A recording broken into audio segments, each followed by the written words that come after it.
Good morning students. चलो हम कल कहाँ तक आए थे? तर काल आपण आलेलो होतो एन्थाल्पीच्या डिफरंट कन्सेप्टपर्यंत.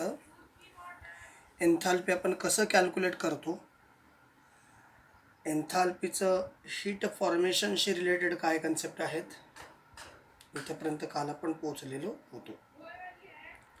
आज आपल्याला बघायचं आहे work done in chemical reaction. एखादी केमिकल रिॲक्शन जर गॅसियस असेल तर त्या गॅसियस केमिकल रिॲक्शनमध्ये वर्क कसं होतं आणि त्या केमिकल रिॲक्शनसाठी किंवा त्या वर्क डनसाठी कुठला फॉर्म्युला यूज केला जातो. जेईला किंवा नीटला या प्रकारचे प्रश्न विचारले जाऊ शकतात. त्यासाठी आपल्याला ते पाहणं जास्त गरजेचं आहे. समजा एखादी केमिकल रिॲक्शन दिली, ती केमिकल रिॲक्शन जर गॅसियस असेल तर त्या गॅसियस केमिकल रिॲक्शनसाठी आपण कुठल्या प्रकारचा फॉर्म्युला यूज करणार, याच्यासाठी आपल्याला एक फॉर्म्युला किंवा एक इक्वेशन तयार करायचं आहे. पहिल्यांदा लिहू आपण एक chemical reaction. For example, a chemical reaction A is converted into B. A हा गॅसियस स्टेटमध्ये आहे, बी सुद्धा गॅसियस स्टेटमध्ये आहे. आता आपल्याला आणखीन एक कन्सेप्ट माहिती आहे, P V is equal to N R T. जेव्हा टेम्परेचर कॉन्स्टंट असतं, delta T is equal to 0, आणि कारण मॅक्सिमम गॅसेस रिॲक्शन कॉन्स्टंट टेम्परेचरला किंवा कॉन्स्टंट प्रेशरला होत असतात. जेव्हा delta T is equal to 0 आहे आणि डेल्टा पी सुद्धा 0 असेल तर त्यावेळेस V is equal to N, because R is already constant. म्हणजे जर व्हॉल्यूम, काल हा कन्सेप्ट आपण बघितलेला आहे, जर व्हॉल्यूम इन्क्रीज किंवा डिक्रीज झालं तर नंबर ऑफ मोल्स इन्क्रीज किंवा डिक्रीज होतात.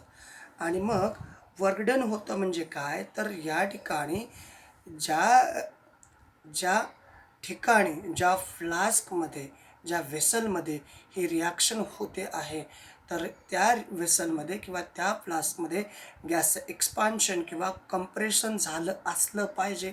त्याच वेळेस आपण असं म्हणतो, एखादी गॅसियस केमिकल रिॲक्शन असेल तर तेव्हा ती गॅसियस केमिकल रिॲक्शनमध्ये वर्क झालं किंवा झालं नाही असं आपल्याला रिप्रेझेंट करता येईल.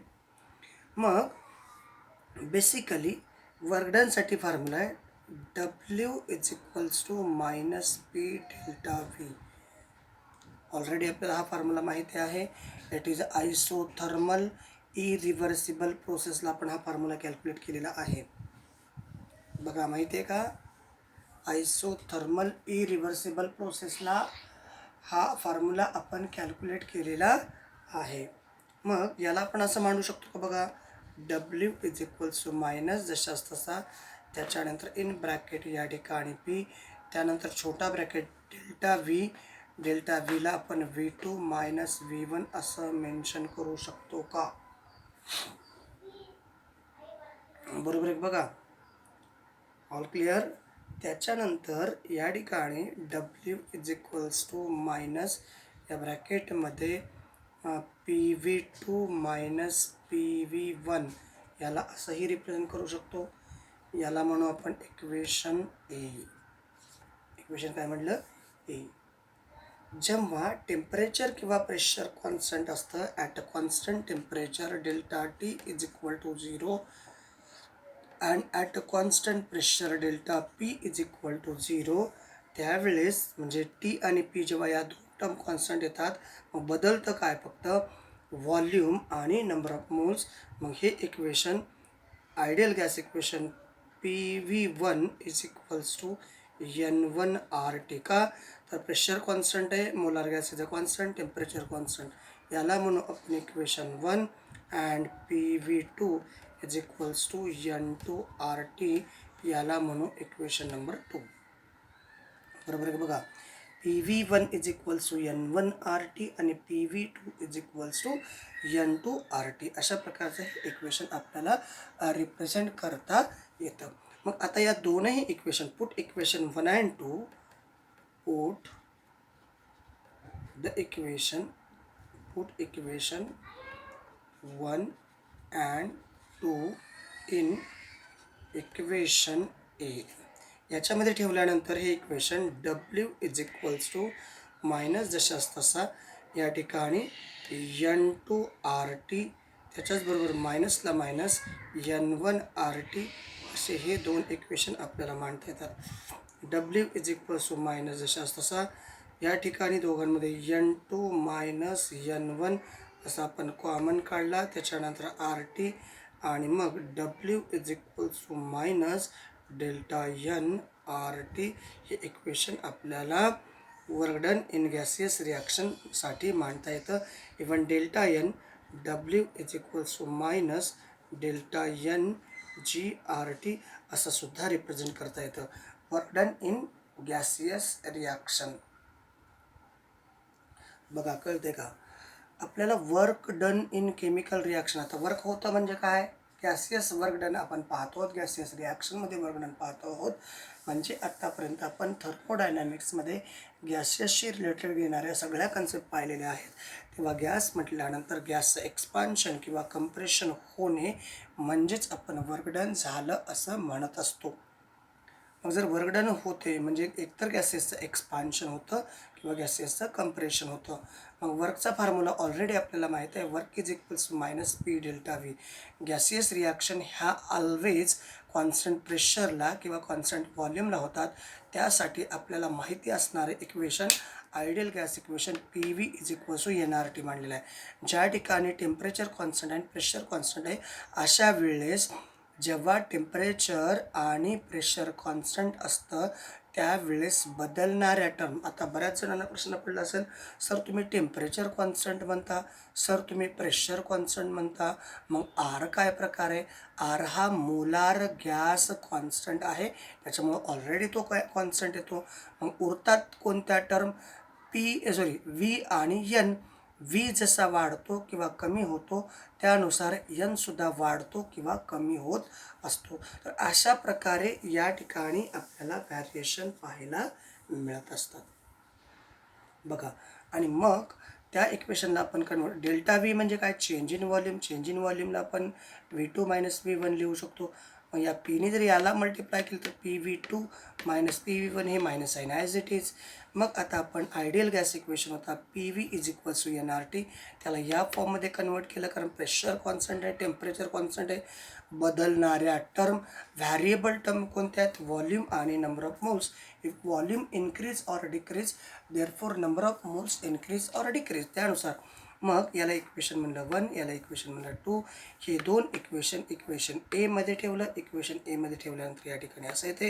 हे दोन टर्म बाजूला डेल्टा NG, बाकी RT कॉमन आणि मग W is equals to minus NRT. आता आपण काल डेल्टा Nसाठी पाहिलेलं होतं, हे गॅसियस इक्वेशन आहे, त्यामुळं आपण W म्हणजे work done in gaseous reaction is equals to delta NGRT. NG is, आता NG काय आहे, डेल्टा NG काय आहे, delta NG is equal to number of moles of gaseous product minus number of moles of gaseous reactant. तर अशा प्रकारे delta NGचा value या ठिकाणी आपल्याला कॅल्क्युलेट करता येतो. चला इथंपर्यंत समजलं असेल अशी आपण आशा ठेवायला काही हरकत नाही. आता पुढच्या पॉईंटकडे जाऊ आपण, एन्थाल्पी ऑफ डिफरंट प्रोसेसेस.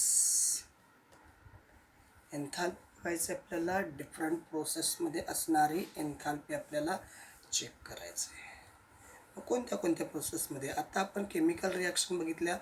या केमिकल रिॲक्शन दोन प्रकारच्या असू शकतात, एक्झोथर्मिक पण असू शकते आणि एंडोथर्मिक पण असू शकते. मग एक्झोथर्मिक असेल तर काय होते आणि एंडोथर्मिक असेल तर काय होते.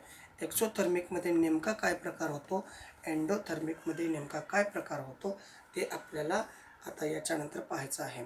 मग हेडिंग टाकतो मी या ठिकाणी, एन्थाल्पी ऑफ डिफरंट प्रोसेसेस.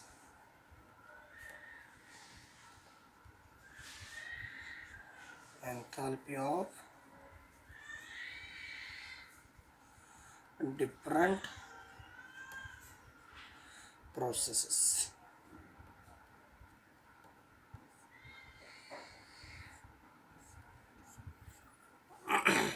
आपल्याला थोडंसं साऊंड डिस्टर्ब करतो आहे, त्याच्यासाठी आय एम व्हेरी सॉरी. कारण याला आपण काही बदलू शकणार नाही कारण हा बाहेरून येणारा आवाज आहे. I am extremely sorry for that sound. चलो ओके. त्यासाठी आपल्याला बघायचं आहे एन्थाल्पी म्हणजे only enthalpy can not be calculated. मग काय कॅल्क्युलेट करतो आपण? नुसती एन्थाल्पी. आपण नुसता एच कॅल्क्युलेट करतो का? नाही. मग काय कॅल्क्युलेट करतो? डेल्टा एच कॅल्क्युलेट करतो. डेल्टा एच कॅल्क्युलेट करणे म्हणजे या डेल्टा एचलाच काय म्हणायचं? Heat of reaction. डेल्टा एचला काय म्हणतो आपण? Heat of reaction. म्हणजेच काय? Delta H. त्यालाच आणखी नाव काय आहे? एन्थाल्पी चेंज किंवा change in enthalpy. Change in enthalpy. All clear? मग आता हे चेंज इन एन्थाल्पी आपण काल एक इक्वेशन बघितलेलं होतं.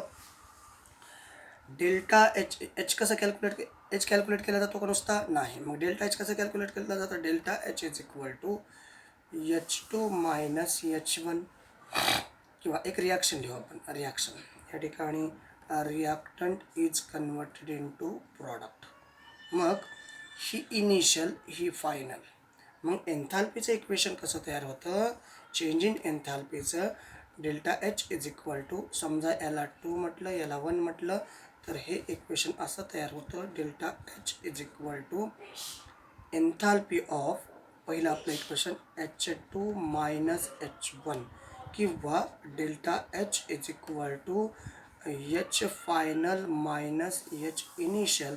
Even delta H is equal to enthalpy of product minus enthalpy of reactant. अशा प्रकारचं इक्वेशन आपल्याला पाहायला मिळतं. मग या केमिकल रिॲक्शनमध्ये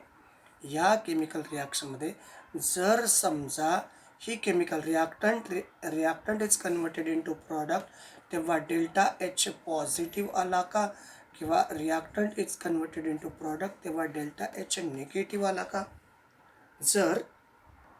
जर समजा डेल्टा एच जर पॉझिटिव्ह असेल एखाद्या केमिकल रिॲक्शनमध्ये, in any chemical reaction,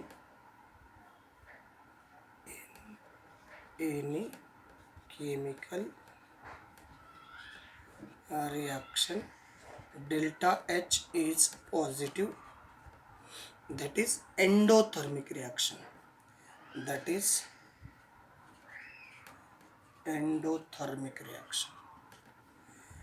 In chemical reaction, in any chemical reaction, delta H is equals to negative, that is exothermic reaction.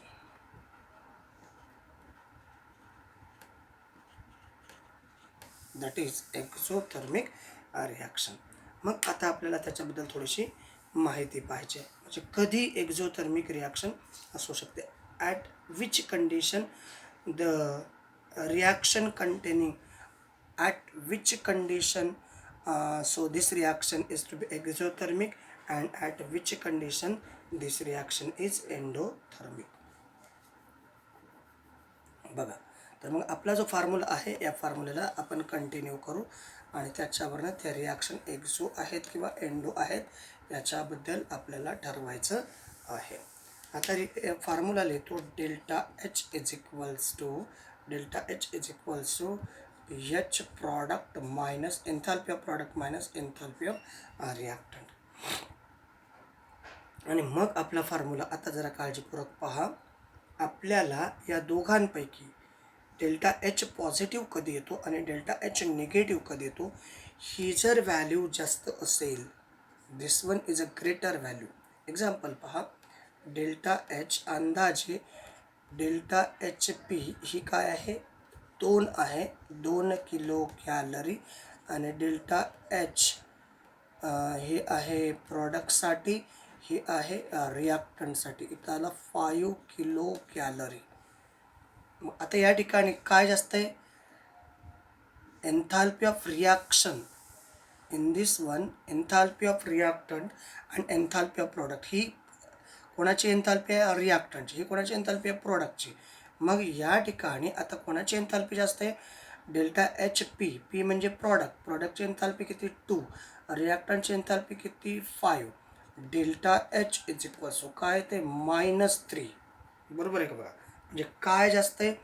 Delta H enthalpy of reactant enthalpy of, याला व्यवस्थित लिहितो मी, enthalpy of reactant is greater than enthalpy of product. Enthalpy of reactant, बघा रिॲक्टंटची enthalpy ही आहे, प्रॉडक्टची enthalpy ही आहे. आता रिॲक्टंटची एन्थाल्पी किती आहे? जास्त आहे. कोणाच्या एन्थाल्पीपेक्षा? प्रोडक्टच्या. डेल्टा एच काय आलं? मायनस. मग जेव्हा enthalpy of reactant is greater as compare to enthalpy of product, त्यावेळेस काय होते? मायनस साईन रिप्रेझेंट काय? Energy release. आणि जेव्हा एखाद्या केमिकल रिॲक्शनमधून एनर्जी रिलीज होते तेव्हा त्या रिॲक्शनला आपण एक्सोथर्मिक रिॲक्शन म्हणतो. Exothermic reaction. बघा परत एकदा सगळ्या गोष्टी क्लिअर करून देतो मी. एन्थाल्पी ऑफ डिफरंट प्रोसेसेसमध्ये आपल्याला बेसिकली एन्थाल्पीचं इक्वेशन मध्ये डिफरंट प्रोसेसेसमध्ये बेसिकली एक्झोथर्मिक आणि एंडोथर्मिक या रिॲक्शन आपल्याला पाहायचं आहेत. मग एखादी केमिकल रिॲक्शन जर गॅसियस असेल, गॅसियस केमिकल रिॲक्शनमध्ये रिॲक्टंट आणि प्रोडक्टची एनर्जी जर एखाद्या केमिकल रिॲक्शनमधून हीट बाहेर पडत असेल तर त्याला आपण एक्झोथर्मिक रिॲक्शन, आणि बाहेर पडणारी हीट डेल्टा एच निगेटिव्ह या साईनने रिप्रेझेंट केली जाते. किंवा एखाद्या केमिकल रिॲक्शनमध्ये जर हीट ॲब्सॉर्ब केली गेली असेल तर त्यासाठी डेल्टा एचची व्हॅल्यू प्लस साईनने रिप्रेझेंट केली जाते. मग आपण एका केमिकल रिॲक्शनमधून एक इक्वेशन मांडलेलं आहे, change in enthalpy is equal to enthalpy of product minus enthalpy of reactant. Change in enthalpy is equal to enthalpy of product minus enthalpy of reactant. मग याच्यावरून आपल्याला ठरवायचं आहे कोणाची एन्थाल्पी, रिॲक्टंटची एन्थाल्पी जास्त असल्यानंतर कशी रिॲक्शन असते आणि प्रोडक्टची एन्थाल्पी जास्त असल्यानंतर कशी असते. आता आपण याच रिॲक्शनला आपण असं चेंज करू. स्लाईट आपल्याला चेंज करायचं आहे. फॉर एक्झाम्पल या उलटं फक्त थोडंसं करू. H R enthalpy of reactant is equals to 2 आणि enthalpy of product is equals to 5. आणि मग ह्या value as it is kilo calorie, इथं पण किलो कॅलरी. आणि मग delta H is equals to formula enthalpy of product minus enthalpy of reactant. एन्थाल्पीचा formula, प्रॉडक्टची व्हॅल्यू दिलेली आहे 5, रिॲक्टंटची व्हॅल्यू आहे 2, delta H is equal to आलं 3, पण इथं +3 आहे, किलो कॅलरी. बघा इथं होतं -3 किलो कॅलरी, इथं आहे +3. मग याच्यामध्ये कोणती गोष्ट जास्त आहे? Which value is greater? कोणाची व्हॅल्यू ग्रेटर आहे? Enthalpy of product H P is greater than H R. Enthalpy of product is greater than enthalpy of reactant. आणि अगदी तसं असेल तर काय केली जाते? या केमिकल रिॲक्शनमध्ये हीट ॲब्सॉर्ब केली जाते आणि ज्या केमिकल रिॲक्शनमध्ये हीट ॲब्सॉर्ब केली जाते त्याला आपण एंडोथर्मिक रिॲक्शन असं म्हणतो. त्याला काय म्हणायचं? एंडोथर्मिक रिॲक्शन असं आपण म्हणत असतो. तर अशा प्रकारच्या एक्झोथर्मिक आणि एंडोथर्मिक रिॲक्शन आहेत. मग त्याच्याशी रिलेटेड काही ग्राफ आहेत.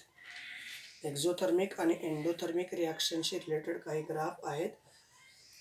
तर त्याच्याबद्दल आपल्याला थोडीशी माहिती पाहिजे. पण काय करतात ते, तर आमच्या बाजूला एक लहान बाळ आहे, ते कधी रडतं, त्याचा आवाज तुम्हाला येत असेल म्हणून मी पुन्हा एकच म्हणतो, सॉरी फॉर दॅट डिस्टर्बन्स. त्याच्याकडं कॉन्सन्ट्रेट न करता आपल्या टार्गेटला कॉन्सन्ट्रेट करण्याचा प्रयत्न करा, जेणेकरून तुम्हाला त्रास होणार नाही. मग आता आपल्याला बघायचं आहे याच्याशी संबंधित काही ग्राफ पाहायचे आहेत. मग ते ग्राफ काढल्यानंतर आपण पुढच्या कन्सेप्टकडे जाऊ. पहिल्यांदा त्या ग्राफबद्दल आपण पाहू. तर या गोष्टी तुम्हाला कळाल्या असतील अशी मी अपेक्षा ठेवतो. अपेक्षा ठेवायला काही हरकत नाही. अभ्यास करणं तुमचं काम आहे. काळजीपूर्वक अभ्यास करा. अभ्यासाशिवाय पर्याय नाही. तर आपला फॉर्म्युला काय? Change in enthalpy is equal to enthalpy of a product minus enthalpy of reactant. मग आपण एक ग्राफ काढू. थोडंसं काळजीपूर्वक पहा. एक ग्राफ काढू. या ठिकाणी दिलेला एनर्जी, या ठिकाणी दिलाय phase of reaction, phase of reaction. आणि या रिॲक्शनमध्ये या ठिकाणी आपण रिॲक्टंट मेन्शन केला. या ठिकाणी एनर्जीची एनर्जी रिॲक्टंटमध्ये असणारी एनर्जी म्हणजे इथं आला रिॲक्टंट, या ठिकाणी आला प्रॉडक्ट. आता कोणाची एनर्जी जास्त आहे? एनर्जी कोणाची जास्त आहे? प्रॉडक्टकडं एनर्जी एवढी आहे, रिॲक्टंटकडं एनर्जी एवढी आहे. Who is greater? Enthalpy of reactant is greater than enthalpy of product. Enthalpy of reactant is greater than enthalpy of product. मग असं असेल तर या ठिकाणी रिॲक्टंटचं कन्व्हर्शन प्रॉडक्टमध्ये होत असताना ही जी हीट आहे ती बाहेर टाकली गेलेली आहे. Delta H is equals to negative. आत्ताच तुम्हाला काही मिनटापूर्वी बघा, enthalpy of reactant is greater than enthalpy of reactant is greater than enthalpy of product. त्याला तुम्ही काय म्हटलेलं आहे आता काही मिनटापूर्वी? That is a exothermic reaction. आणि मग हा ग्राफ आहे एक्झोथर्मिक रिॲक्शनसाठी. It is a exothermic reaction.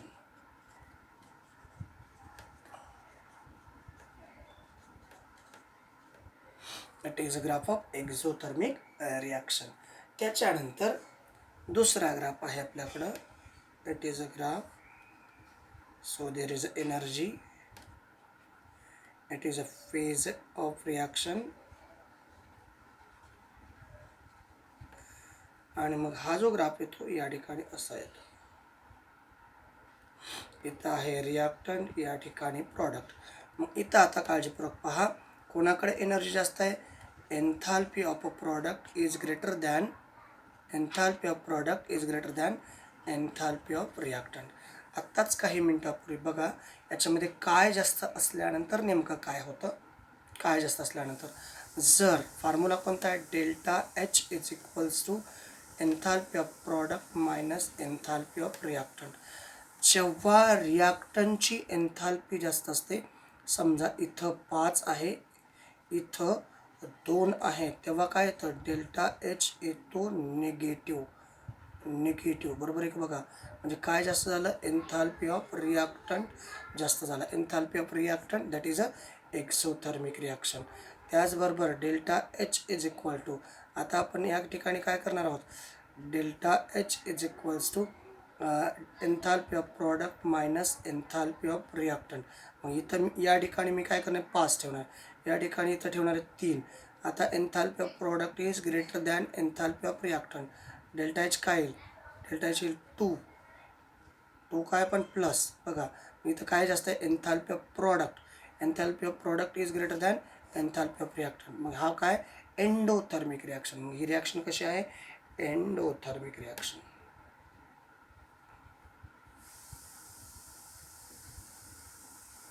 This graph is endothermic reaction. मग काळजीपूर्वक लक्षात ठेवा, दिस formula is most important.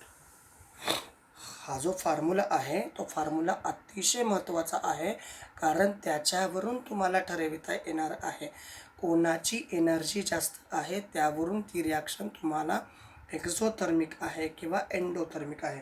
रिॲक्टंटची energy जर जास्त असेल, रिॲक्टंटची जर एनर्जी जास्त असेल तर ती रिॲक्शन एक्झोथर्मिक असते.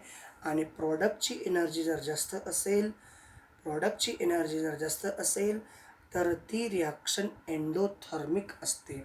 मग आता त्याच्यासाठी एक एक्झाम्पल बघू आणि मग आपण या लेक्चरला या ठिकाणी थांबवू. जरा काळजीपूर्वक पहा, या सगळ्या कन्सेप्ट या ठिकाणी मी परत मांडतो आहे. कोणत्या?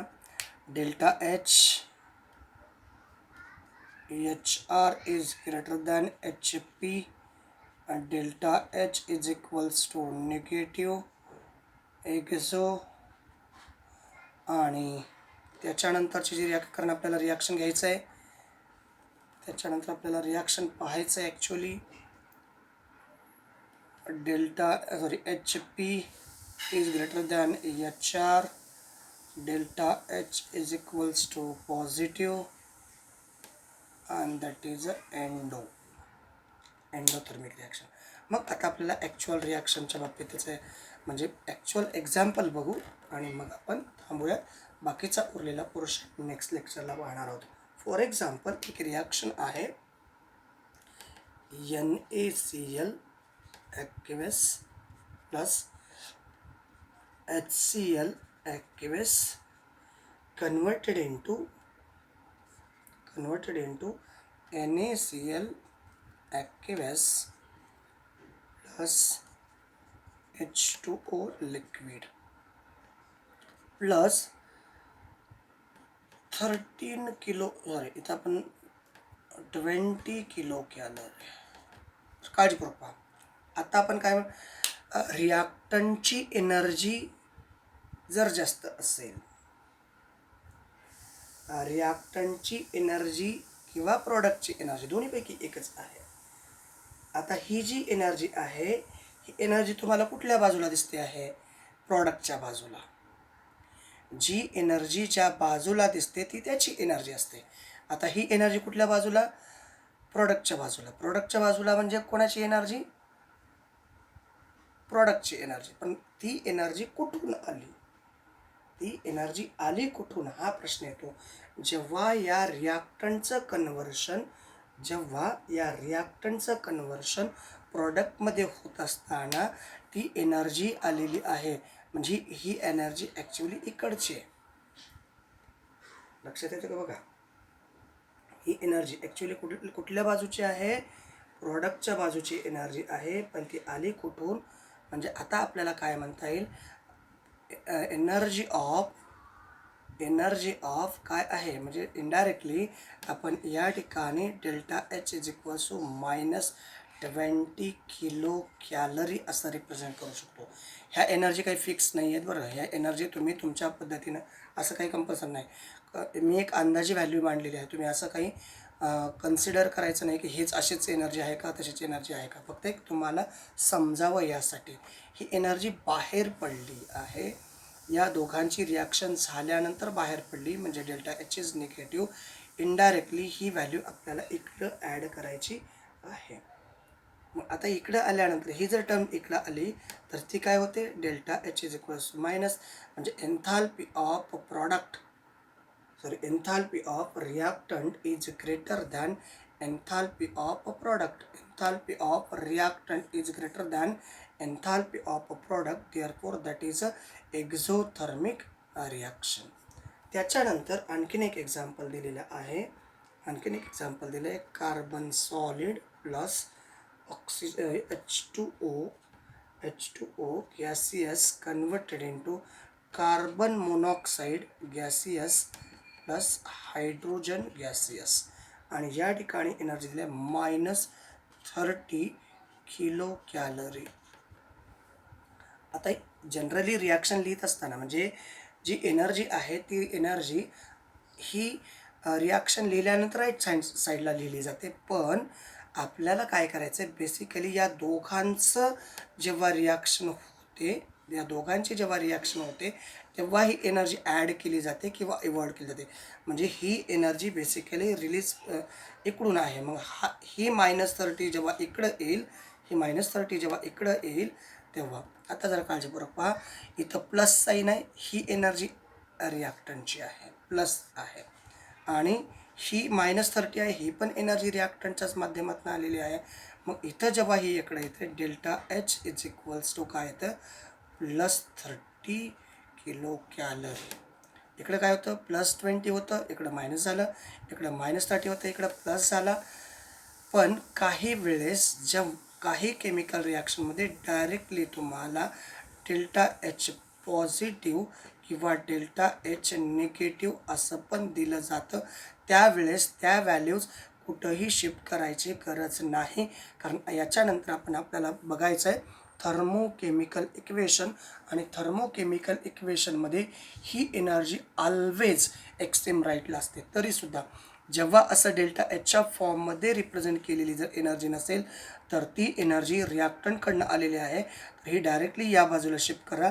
म्हणजे इकडं आल्यानंतर -20 होते, ही इकडं आल्यानंतर +30 होते. +30 म्हणजे ही झाली रिॲक्शन एंडोथर्मिक. आणि ही रिॲक्शन झाली exothermic chemical reaction. This one is endothermic and it is a exothermic reaction. This one is a exothermic reaction.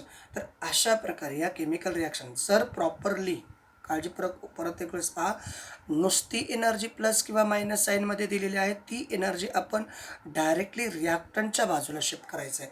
कारण या दोघांची रिॲक्शन झाल्याशिवाय जो काही मिळणार आहे तो मिळणार नाही. मग जी एनर्जी आहे ती एनर्जी आपल्याला रिॲक्टंटकडनं मिळालेली आहे, म्हणजे रिॲक्टंटच्या बाजूला ॲड करायचं आहे. इकडं प्लस आलं असेल तर हे प्लसला इकडं आल्यानंतर मायनस होतं, इकडं मायनस आलं असेल तर इकडं आल्यानंतर प्लस होतं. पण काही केमिकल रिॲक्शनमध्ये for example A plus P is converted in C plus D आणि त्याच्यानंतर delta H is equal to positive किंवा जे काय असेल ते 2 असं जर दिलं असेल तर तुम्हाला ही व्हॅल्यू या बाजूला शिफ्ट करायची गरज नाही. मग प्लस असेल मायनस असेल हे कोणतीही व्हॅल्यू रिॲक्टंटच्या बाजूला, कारण ऑलरेडी तुमच्याकडं चेंज इन एन्थाल्पी दिलेली आहे. इथं तुम्हाला मेन्शन केली नसल्या कारणाने तुम्हाला त्या बाजूला शिफ्ट करायची आहे. चला, कळलं असेल कदाचित. आय होप अशी अपेक्षा ठेवतो. आणि मग याच्यानंतर आपल्याला जायचं आहे एन्थाल्पीवरती कोणते कोणते फॅक्टर अफेक्ट करतात किंवा कुठले कुठले फॅक्टर चेंज इन एन्थाल्पीवरती डिपेंड्स आहेत, आणि त्याच्यानंतर आपल्याला स्टँडर्ड एन्थाल्पी या कन्सेप्ट पाहायच्या आहेत. चला थांबूयात या ठिकाणी. थँक्यू. Thanks a lot.